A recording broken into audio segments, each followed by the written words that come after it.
Welcome back to Archaeology After Dark, everyone. I am, of course, your host, Daniel Rhodes, and welcome to the fourth year of this program. My first guest for 2025 is Gillian Steeno. Gillian, thanks for being here.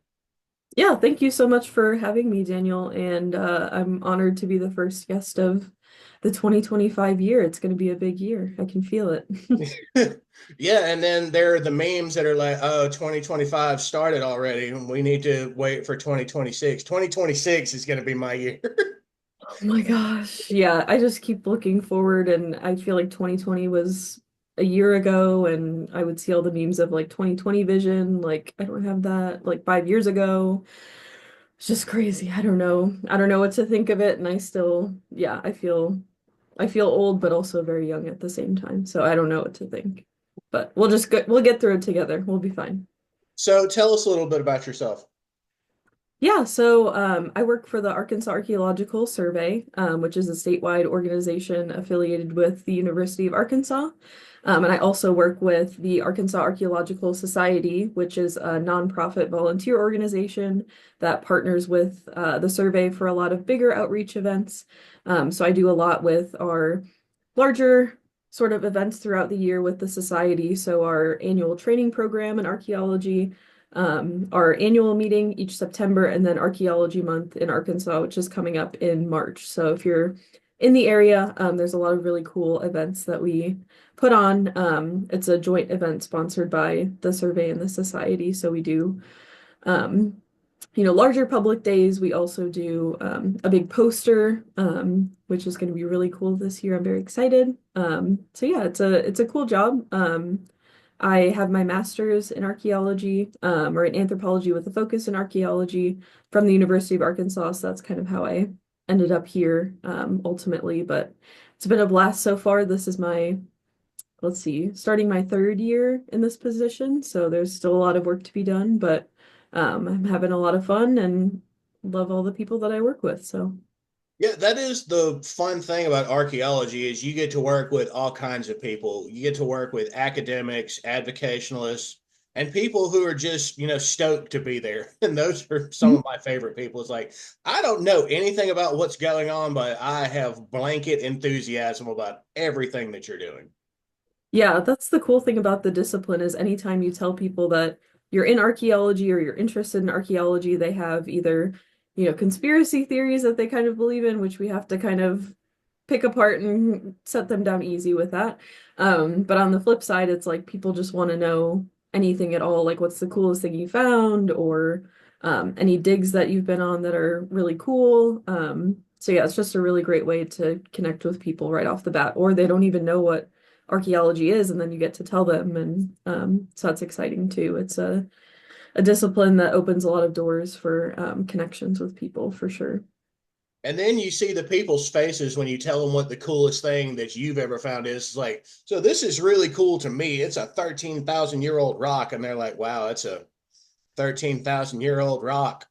I kind of expected it to be like, an enchanted dagger from a lost tomb or something. Right, right. And I'm like, I hate to break it to you, but a lot of the time, yeah, that's kind of what archaeological research is. And yeah, just having to explain the research aspect of things like, hey, we might only find, thousands of sherds from this site, but it can still tell us a lot of information based on, where you find them, what it means for that specific area, what the decorations are, all the very specific markers that make the archaeological information important. So, yeah, people kind of have warped views on what archaeology is, or they just think it's dinosaurs too, which is always a fun conversation to have with people. I mean, it never hurts to have like a favorite dinosaur when someone asks you what your favorite dinosaur is. Like that's not Yes. archaeology, but Stegosaurus is pretty great. Just throwing that out there. Yeah, just treat it like improv, like yes, and like, hey, that's cool. This is my favorite dinosaur, and no, that is not what I do. Like it's a good rule of thumb when talking to just anybody about archaeology is just roll with it and just smile and nod. Like when they put on the tinfoil hat, just smile and nod. Like, yeah, I totally believe that this mound is built around a giant's femur, but whatever. Yeah, that's kind of the difficulty too with especially public archaeology and the mission of the survey as a whole is to communicate the archaeological information that we learn through the research that we do, publishing things, but also working with the community. So the way that our organization is set up, we have 10 research stations throughout the state, and every single research station, including the coordinating office in Fayetteville, which is where my office is. We answer phone calls and emails and inquiries from citizens in Arkansas that either have things that are really cool, they want to donate collections, they just want to talk to someone about something that they're interested in. Other bigger issues like things going in different areas like prisons or building projects, things like that. So that's really part of our larger mission. So some of the phone calls that you get are a little more out there than others, but some of them it's really interesting, the cool things that you can learn and find out from people who have things from grandparents passed down or just things that they have on their property too. And the biggest common misconception is that, archaeologists are gonna take their land if, they have a cool archaeological site on it or something, but that's not how it is. So we try to kind of correct that information too. But it's fun to talk to a lot of different people in the public as well as people within the discipline too, to just trade stories and kind of figure out where everyone is and what they know and what information that they're getting from other people too.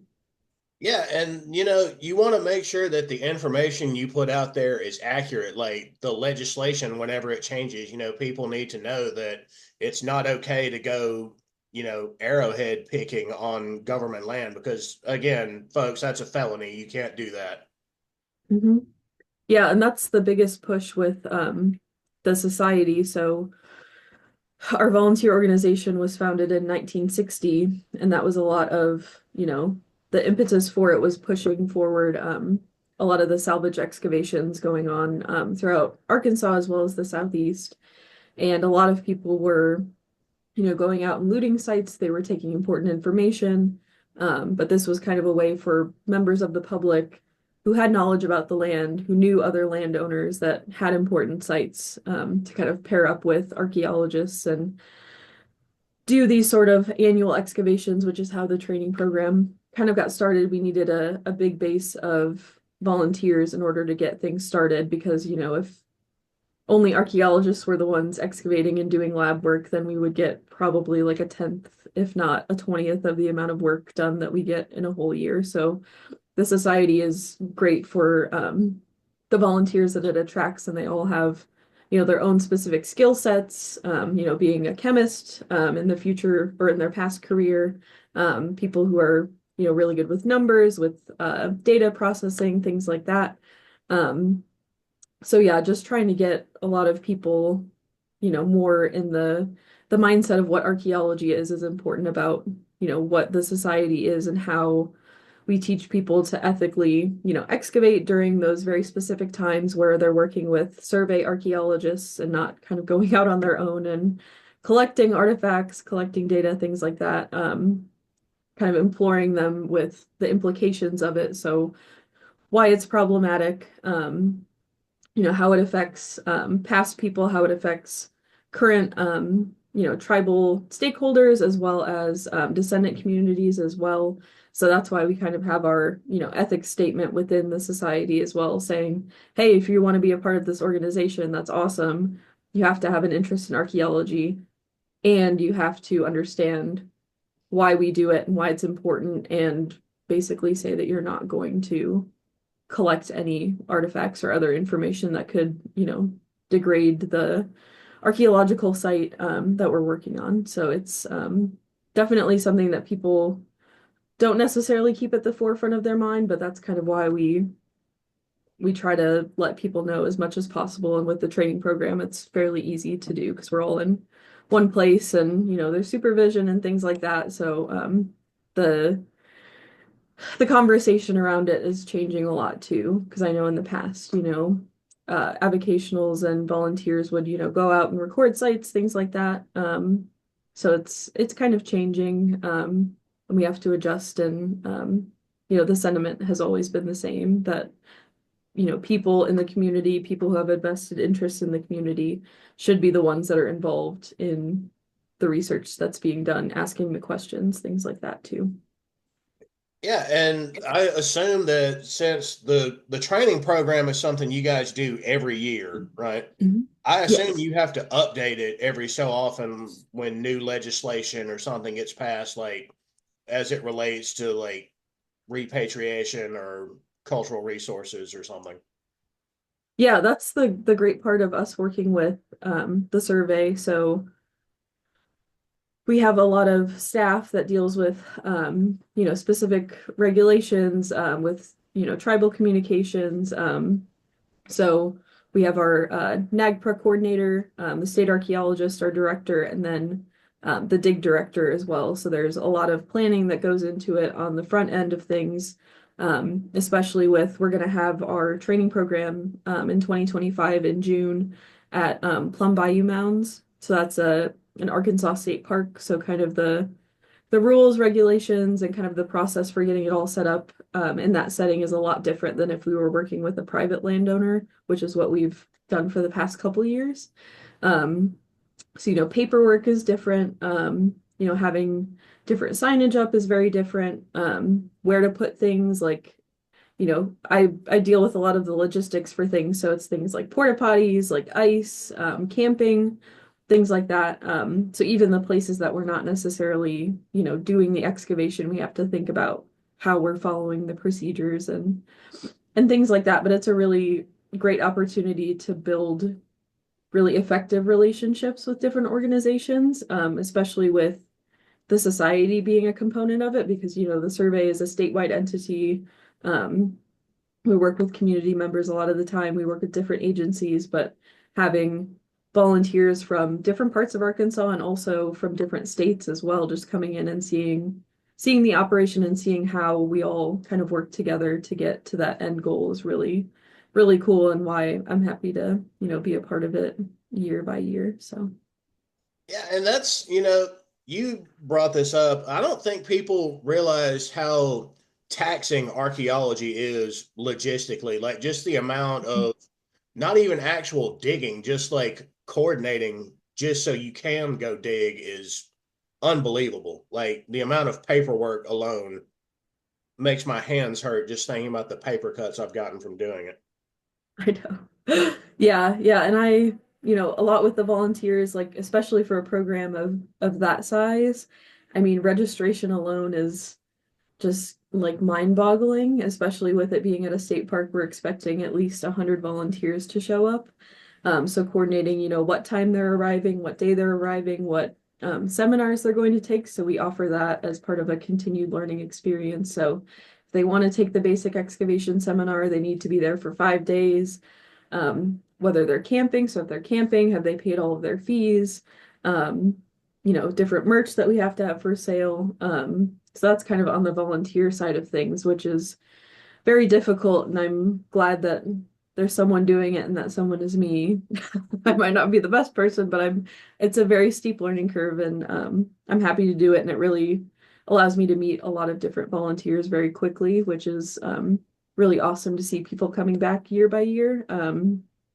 But even just the field component of things, like, so the logistics on my end are fairly extensive, and then the dig director, who's our station archaeologist, Dr. Paige Ford at Plum Bayou, she's doing a lot of the field logistics as well. So who's bringing what equipment, who's bringing screens, shovels, where are people going to park, um, the different types of forms that need to be printed out and filed, the research plan as a whole, doing geophysics before.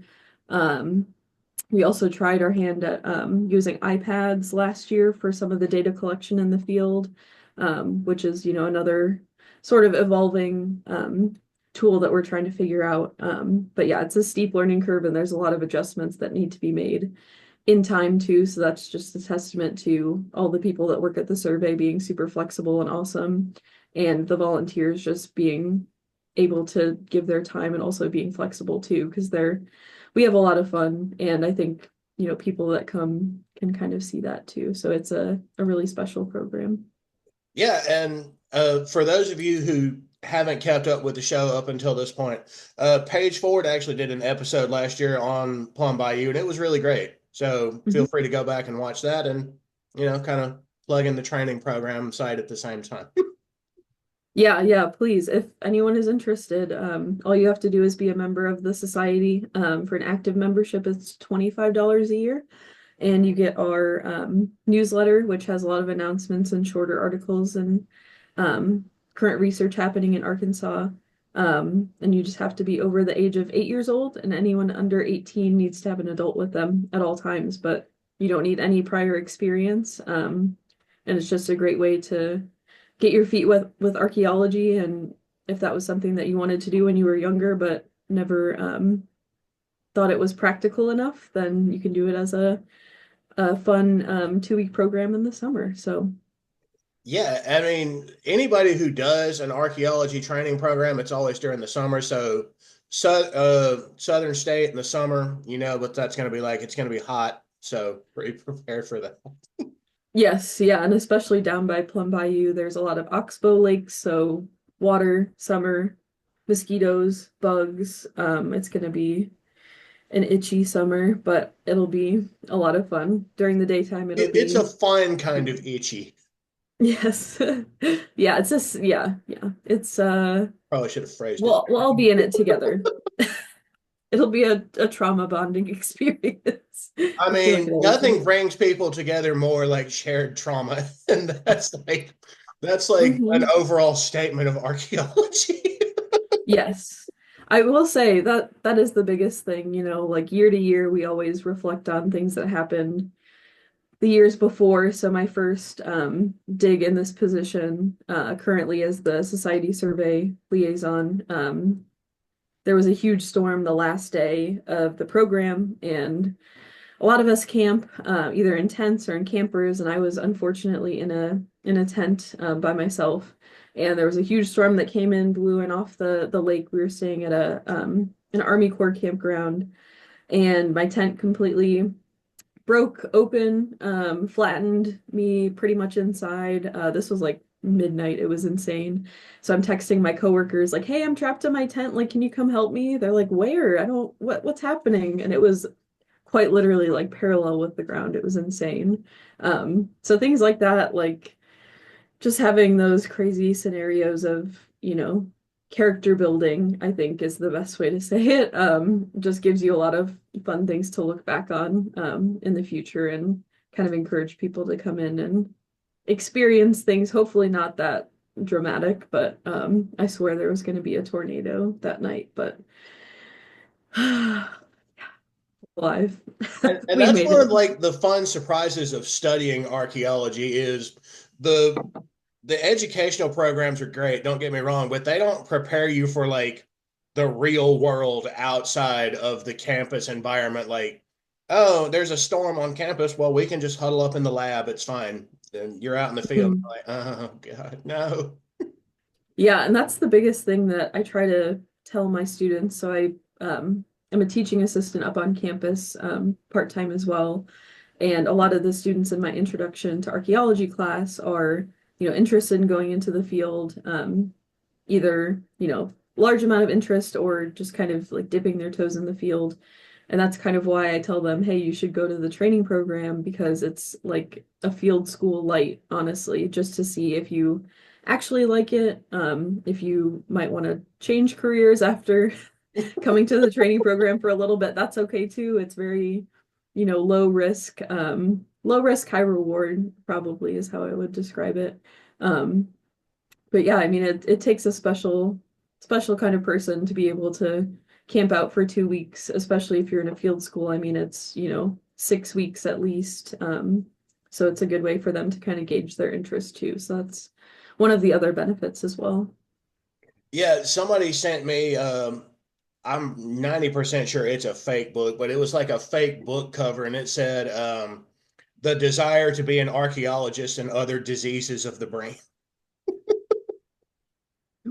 I have that. Bummer. Now, I was like, oh, this this hits close to home, and I wish you hadn't sent me that, but whatever. Oh I gosh. think I have trauma from this now. Hey, I feel like all disciplines are some sort of disease of the brain. Honestly, I can't imagine, being a doctor. There's a special person for every type of a field that they're in, and it's okay to switch it up, but it's there's a lot of characters. There's a lot of really interesting people that are archaeologists, and they have so much really, really good information. So I'm honored to be here to learn from those people. So And that's why we go to the conferences so we can meet those people and hear their stories. And then they give us like the warning label that goes with it. Like, so you're good at this, but don't repeat my mistakes. yeah, yeah, it's always just seeing their different characters and you've heard a lot of stories from, famous archaeologists and even I think this was my first time at SEAC actually, in Little Rock, but there was a famous quote unquote archaeologist that I picked up her book and I was like, "Oh my gosh, I love this person. Like they do such great work and I've read all of their stuff in grad school." And then I turn around and she's standing right behind me. I'm like, "Oh, yes, that was so great." And then I just panicked and I was like, "I don't know what to say." It's like meeting a celebrity, but like D-list D-list archaeology celebrity. I did the same thing. Like my undergrad advisor told me to like when I go to a conference, find some people that I want to talk to while I'm there, meet them, and don't embarrass myself or her while I did it. And the first person I meet, they were like, "Oh, you must be Daniel." I said, "No, that's my name." They're like, I'm like, "Oh no, I've messed up already, and I've only been here an hour." that's okay. I think we all need to just go in with the idea that we're all kind of operating on the same level because most of the time I'm like everyone is just, awkward or at least has some sort of hang up that's pretty apparent after talking to them for a little bit. So it's yeah, you just gotta there's so many different, kinds of people in the field, but conferences are really the best places to people watch and get as many experiences from those interesting people as possible. But I think I definitely learned that as a grad student and kind of walking around and the papers are great. But getting to talk to, potential colleagues, potential advisors in the future, that was really a cool benefit. If you can kind of work your way around and introduce yourself to a lot of different people. Yeah, so learn from us and make sure you make a good first impression. Yes, yeah. I'm a pro at making interesting first impressions, so Like anytime I go meet somebody for the first time, like the entire time they're talking, I zone in and out. Like, is my hair okay while they're talking to me? you gotta lock in, Daniel. Come on, lock in. Get ready. Yeah. That's It, funny. it doesn't help that the conferences always start at like the crack of dawn. So you're just like barely functional. And like the Mm, first person you talk to that day, you're like, what now? yeah, and even halfway through the day, like I've done a couple posters and it's like, okay, you're repeating the same thing kind of over and over again. People are asking questions, and then you go to a couple sessions and it's just like go, go, go, go, go. So I can't even imagine like people in interviewing for tenure track positions at different universities. Like that just seems like a freaking marathon from what I've heard and seen of the different schedules of people that I've come in to interview. So it gets worse, I guess. It gets worse. But yeah, remember, folks, that trauma makes you who you are. So It builds character. I yeah, have so much character. It's yeah. great. Best archaeology is one of the best jobs you can have if you want to build character. Do you have Mhm. some like post-traumatic stress? Maybe just a little bit, but that's you can treat that. You could just drink more coffee and you'll be Yeah. fine. Yeah, yeah. Coffee solves everything. Just Yes, Whole yes, water, whole pot. all the coffee all the time. Just like the whole pot. Don't even let it cool off. Just chug it. That earlier. Yeah, just burn your mouth. You're fine. Desensitize, focus the energy somewhere else. So we've talked a lot about like different advices you would give to different kinds of people. You said you teach now. What advice would you give to students who want to get involved in archaeology? Yeah, so I would say try everything, read everything you can. I going through my undergraduate degree, I kind of just went with the flow for a while. Was kind of nervous just about the fact that I was in the discipline and I was taking some classes, but I had, other interests in other areas. And of course, like have fun, make sure that you're doing things with friends and, trying to figure out your life as a whole because, after school it's kind of like I had to go through that whole like, oh my gosh, who am I? Am I even a person? Do I have hobbies? Like all I know is school. So just make sure that you have stuff outside of it too, but within the scope of archaeology, read everything you can get your hands on. Talk to your professors first and foremost, especially if, they have research opportunities, if they have positions, in a research lab.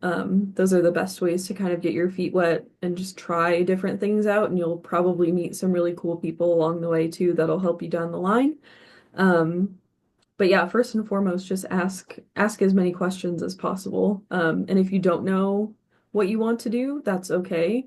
You can always change your mind. It's it's not the end of the world, and I have to remind myself of that a lot of the time too. But any experience is good experience, honestly.